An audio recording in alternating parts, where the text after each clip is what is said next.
Bom dia, crianças! Tudo bem? Hoje é sexta-feira, dia 27 de agosto de 2021. Nós temos aula de matemática e de ciências. Em matemática, hoje nós vamos falar sobre probabilidades e estatísticas. Para isso, nós vamos abrir o livro lá na página 56 e vamos estar falando sobre as frutas típicas do Brasil. Vamos lá? No Brasil, é produzida uma ampla variedade de frutas. Observe abaixo um exemplo de frutas típicas de cada região brasileira. No norte, nós temos o açaí. No centro-oeste, o abacaxi do cerrado. No sul, nós temos o pinhão. No sudeste, o abacate. E uma fruta típica daqui da nossa região, do nordeste, a acerola. Em alguns municípios brasileiros existem grandes centrais de abastecimento de frutas e de outros alimentos. A Ceagesp, em São Paulo, é uma dessas centrais. Primeira questão. Em seu município, há alguma central de abastecimento de frutas? Você já visitou esse lugar? No nosso município, aqui em São Gabriel, não tem. Um dos lugares mais próximos que a gente tem de abastecimento de frutas aqui é em Presidente Dutra, que tem um abastecimento da pinha. Agora, aqui na nossa cidade não tem. Segunda questão. De acordo com as informações apresentadas acima, cite uma fruta típica da região onde você mora. Você conhece outras frutas típicas da sua região? Aqui na nossa região tem várias frutas típicas. Quero que vocês citem aí uma fruta típica da nossa região. Uma delas que vocês podem estar citando é o umbu, é uma fruta típica daqui da nossa região. Mas tem outras, se você lembrar aí, você pode estar anotando essa segunda questão, tá bom? A produção das frutas brasileiras pode ser fraca, média ou forte, de acordo com o período do ano. Assim, para que o consumidor ganhe mais na qualidade e na economia, ele pode escolher as frutas de acordo com os meses de produção de cada uma delas. Terceira questão. Observe esse quadro abaixo da produção de algumas frutas de acordo com o mês e o ano. Vejam aí que nós temos aí 5 frutas e essas 5 frutas estão marcadas aí com a legenda de vermelho, o quadrinho pintado de vermelho é o mês de produção fraca. De amarelo, produção média. E de verde, produção forte. Nós temos as frutas aqui, ó, descendo. Caju, cupuaçu, laranja-pera, mamão formosa e melancia. E aqui na frente nós temos os meses, de janeiro até dezembro. Vamos lá, o caju. Do mês de janeiro até o mês de julho, a produção do caju é fraca. No mês de agosto, a produção é média. Setembro e outubro é o mês de produção forte do caju. Novembro e dezembro, produção média. Então, nós podemos dizer que a melhor época para o consumidor pegar um caju de qualidade é de agosto até dezembro, principalmente entre setembro e outubro. Cupuaçu. Janeiro é o mês de produção forte do cupuaçu.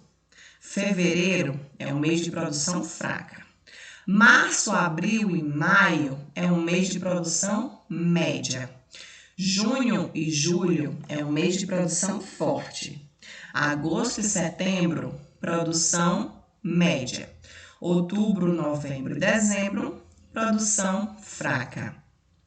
Observe que, diferente do caju, que ele tem somente uma época do ano aí para produzir, o cupuaçu ele produz aí 2 vezes no ano. Em janeiro, ele produz, depois ele passa fevereiro com produção bem fraca, depois ele começa a produzir em março de novo e em junho e julho ele começa a produzir forte novamente.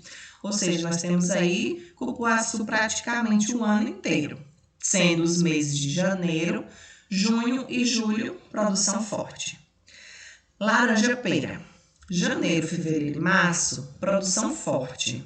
Abril, produção média. Maio e junho, produção fraca. Julho, produção média. E de agosto até dezembro, produção forte. Então, a laranja-pera de agosto de um ano até o mês de março do outro ano é produção forte. Passa aí, 5, 6, 7, 8 meses de produção forte da laranja-pera, ok? Mamão formosa. De janeiro até maio é uma produção forte, é a época que o consumidor pega frutas de qualidade. Junho e julho, produção média. Agosto e setembro, volta a ter produção forte. Outubro, produção média. E somente por 2 meses no ano é que a gente não vai pegar um mamão de qualidade, que é em novembro e dezembro. A melancia. Vamos lá.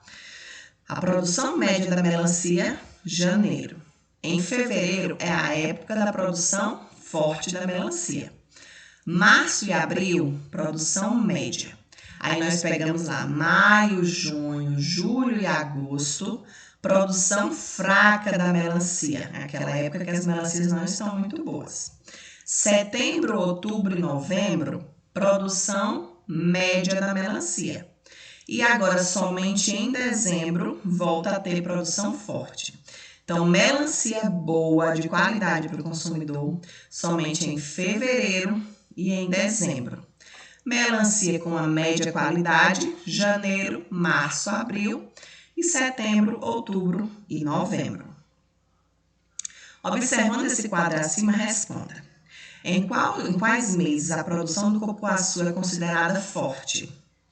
Ou seja, nos meses aí que os quadrinhos estão verdes, tá bom? Letra B.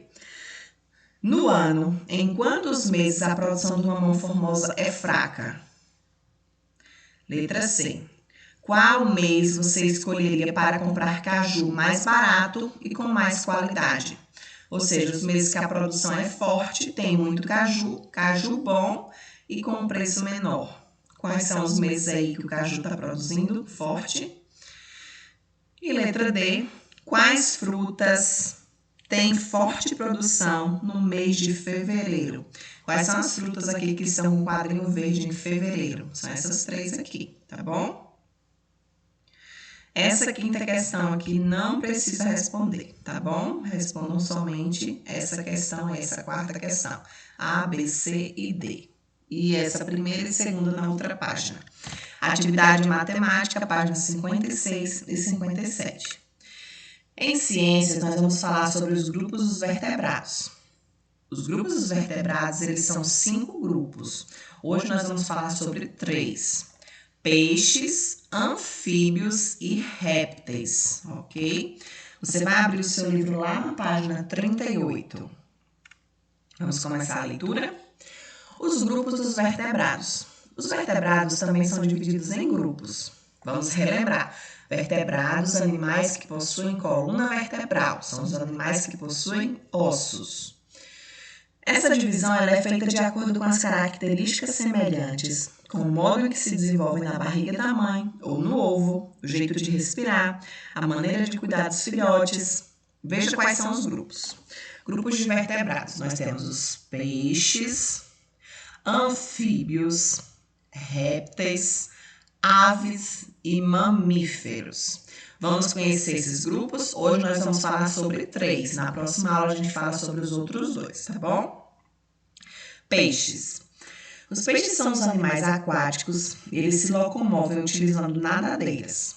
A respiração dos peixes é feita através das brânquias, que absorvem o oxigênio dissolvido na água. As brânquias elas são estruturas responsáveis pela respiração dos peixes. O tubarão dessa foto aí, por exemplo, quando adulto, ele chega a medir 3 metros de comprimento. Observem aqui na lateral do tubarão, ó, essas aberturazinhas aqui, ó, são as brânquias. Na maioria das espécies, os filhotes de peixes, eles nascem de ovos e se desenvolvem na água. Em algumas espécies, os peixes se desenvolvem dentro do corpo da mãe, como é o caso dos tubarões. Os peixes eles respiram através das brânquias e, em geral, têm um esqueleto formado por ossos. Tubarões e raias são exceções, pois têm um esqueleto formado por cartilagens. Anfíbios. A palavra anfíbio significa dois modos de vida, ou seja, são animais que passaram por uma transição na vida deles, por uma mudança. Eles nasceram de um jeito, quando ficaram adultos, passaram a viver de outro. Vamos entender. Os anfíbios, eles são chamados assim porque alguns deles, como sapos, rãs e pererecas, quando jovens, eles vivem na água, respiram por brânquias e são chamados de girinos. Quando eles ficam adultos, eles passam a viver tanto na água como na terra, por isso a mudança de vida. Os anfíbios respiram tanto pelos pulmões quanto pela pele, que é fina e úmida. Eles botam ovos na água ou próximo a ela. Nós temos aqui a primeira imagem, girinos. Eles chegam a medir cerca de 3 centímetros de comprimento e vivem no meio aquático. Uma perereca, comprimento cerca de 8 centímetros. Esse daqui é um sapo, comprimento cerca de 15 centímetros. E essa é uma rã, com comprimento de cerca de 15 centímetros. Próxima página, página 40. Répteis. A palavra reptar significa rastejar. Os répteis rastejam, ou seja, eles arrastam o corpo quando eles se locomovem. Os répteis, eles têm o corpo coberto por uma pele seca, formada por escamas, placas ou carapaças. Carapaças são cascos. Todos os répteis, eles respiram por pulmões e a maioria vive em ambientes terrestres. Poucas espécies de répteis vivem em ambientes aquáticos. Muitos répteis, eles botam ovos que saem os filhotes. Em algumas espécies, o réptil se desenvolve dentro do corpo da mãe. Temos 4 imagens. Primeira imagem, essa é uma serpente, uma cascavel. Ela tem um corpo coberto de escamas e pode chegar até 150 centímetros, ou seja, 1,5 metro. Esse daqui é um jacaré. O corpo do jacaré é coberto de escamas e placas e ele pode chegar a 3 metros. Essa daqui é uma iguana. Ela mede cerca de 70 centímetros e ela tem o corpo coberto de escamas. E esse daqui é um jabuti, que mede cerca de 40 centímetros de comprimento e tem o corpo coberto com um casco, que é a carapaça. Tá bom? Depois dessa explicação, hoje a gente só falou sobre 3 dessas classificações.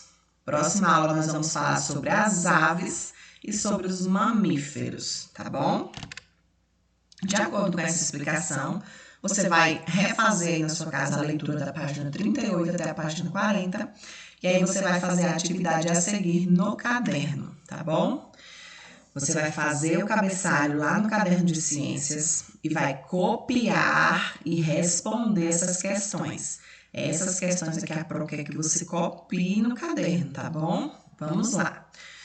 Primeira questão. Quantos e quais são os grupos de vertebrados? Segunda questão. Cite uma característica dos peixes. Você vai citar aí alguma coisa, alguma característica dos peixes. A Pro leu lá. Terceira questão. O que significa a palavra anfíbio? Quarta questão. Cite uma característica dos répteis. Você consegue responder essas questões através das páginas lá que a Pro falou para ler, tá bom? E quinta questão. Você vai pesquisar em livros e revistas imagens de animais dessas 3 classificações. Ficou faltando um S aqui em animais, quando vocês forem copiar, vocês colocam, tá bom? Você vai procurar imagens da classificação peixes, da classificação anfíbios e da classificação répteis. Se você não tiver livros na sua casa, você pode estar desenhando, tá bom? As espécies aqui que entram na classificação peixes, que entram na classificação anfíbios e na classificação répteis dos vertebrados, tá bom? Próxima aula nós vamos falar sobre aves e mamíferos. Então, atividade de matemática no livro, atividade de ciências para ler as páginas do livro e copiar e responder essas 5 questões no caderno, tá bom? Façam as atividades, tirem foto nítida, quero atividades, principalmente as que vão copiar no caderno, bem organizadas, copiadas pelo aluno, tá bom? Pais responsáveis. Eu quero que os meus alunos copiem as suas atividades. Eu estou observando e anotando os meus alunos que os pais estão copiando as atividades para eles. Se for preciso, divide a atividade aí em 10 partes e deixa ele fazer 10 vezes no dia. Mas deixa a criança ter independência de fazer a atividade dela, ok? Fez a atividade? Tira a foto, envia lá no privado da Pro, que eu vou estar acompanhando e corrigindo as atividades de cada um de vocês, tá bom? Beijos, abraços, meus amores. Amanhã é sábado letivo com a Pro Joyce, tá bom? Tchau, tchau.